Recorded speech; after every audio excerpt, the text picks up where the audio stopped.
Assalamualaikum warahmatullahi wabarakatuh.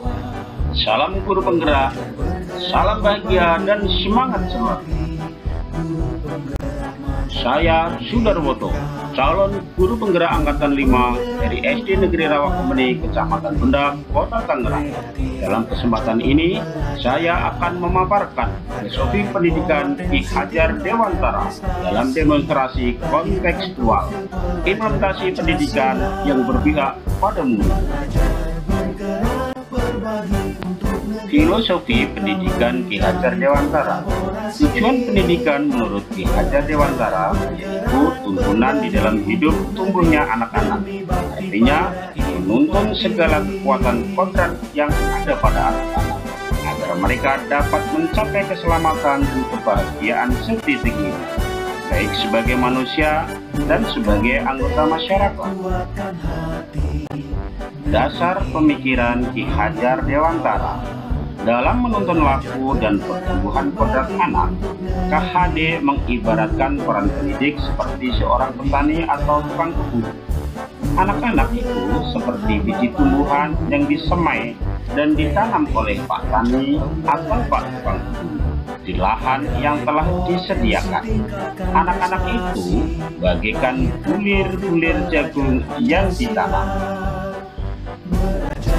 Bila biji jagung ditempatkan di tanah yang subur dengan mendapatkan sinar matahari dan pengairan yang baik, maka meskipun biji jagung adalah bibit jagung yang kurang baik atau kurang berkualitas, dapat tumbuh dengan baik karena perhatian dan perawatan dari Pak Tani. Demikian sebaliknya, meskipun biji jagung itu yang disemai adalah bibit yang berkualitas baik, namun tumbuh di lahan yang gersang dan tidak mendapatkan pengairan, cahaya matahari, serta perawatan yang baik, mungkin biji jagung itu akan tumbuh, namun tidak akan optimal. Sesuai dengan pemikiran KHD, terdapat 3 pokok yang dalam perkembangan pada dunia pendidikan, yaitu 1. Pembelajaran yang berpusat pada anak, 2. Pendidik menuntun kodrat anak, dan yang ketiga, trilogi pendidikan. Pemikiran KHD yang pertama adalah pembelajaran yang berpusat pada anak. Hal ini memiliki makna bahwa sebagai pusat pembelajaran seharusnya anak dengan mudah dapat memenuhi segala kebutuhannya dalam mengenyam pendidikan. Dalam proses pembelajaran, sudah sepantasnya anak mendapatkan situasi pembelajaran yang menyenangkan, aman, nyaman, dihargai, dan dengan senang dan bahagia.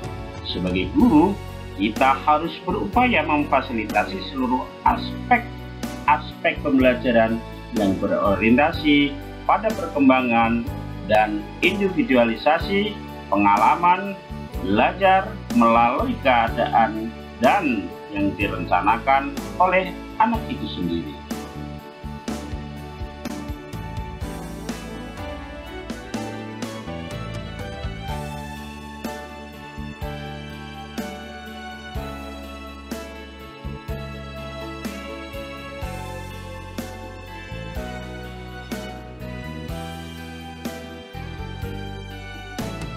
Pemikiran KHD yang kedua adalah pendidik menuntun kodrat anak. Pendidik merupakan seorang penuntun yang mana bertujuan untuk menuntun anak dalam rangka menjemput kodratnya. Kodrat yang dimiliki anak adalah kodrat alam dan kodrat zaman, di mana sebagai dasar untuk mencapai tujuan yaitu mencapai keselamatan dan kebahagiaan setinggi-tingginya, baik sebagai manusia maupun sebagai anggota masyarakat.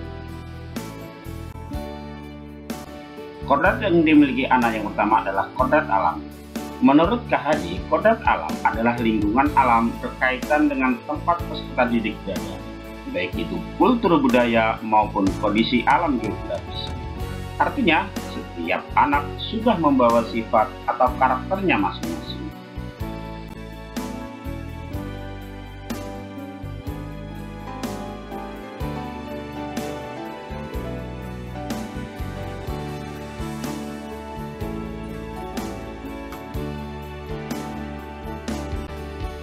Kodrat anak yang kedua adalah kodrat zaman. Menurut KHD, kodrat zaman adalah suatu kodrat yang berkaitan dengan isi dan irama. Artinya, setiap anak harus dapat mengikuti dan berkembang sesuai zamannya. KHD hendak mengingatkan pendidik bahwa pendidikan anak sejatinya menuntut anak mencapai kekuatan kodratnya sesuai dengan alam dan zaman. Bila melihat dari kodrat zaman, pendidikan saat ini menekankan pada kemampuan anak untuk memiliki keterampilan abad 21. Pemikiran KHD yang ketiga adalah trilogi pendidikan. Semboyan yang sangat kita kenal dari KHD adalah Ing ngarsa sung tulodo, ing madya mangun karsa, tutpuri handayani. Ing ngarsa sung tulodo memiliki makna di depan kita harus menjadi pemimpin yang mampu memberikan suri teladan. Ing madya mangun karsa artinya seseorang di tengah harus juga mampu membangkitkan atau menggugah semangat. Tutpuri handayani, seseorang harus memberikan dorongan moral dan semangat mendukung dari belakang.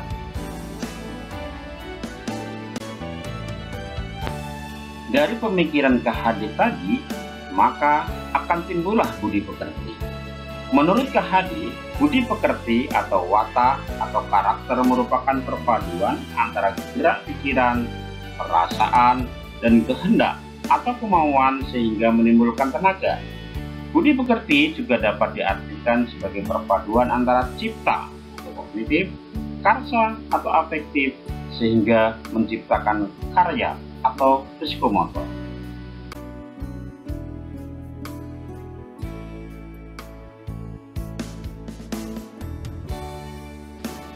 Dari pemikiran KHD ini yang mengimplementasikan pendidikan berpihak pada anak, dapat kita pahami bahwa pada kodrat alam setiap anak sudah membawa sifat atau karakternya masing-masing.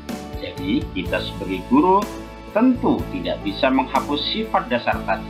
Yang bisa kita lakukan adalah menunjukkan dan membimbing serta menuntun mereka agar muncul sifat-sifat baiknya.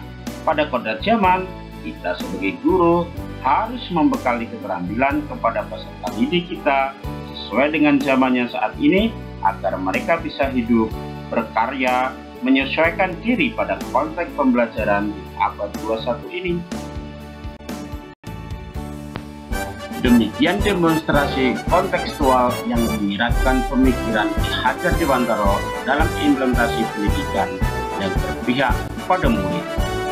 Berbakti, mengabdi, cetak generasi berbudi pekerti luhur, meraih kebahagiaan sejati. JKP Angkatan 5 bergerak, tergerak, menggerakkan. Wassalamualaikum warahmatullahi wabarakatuh.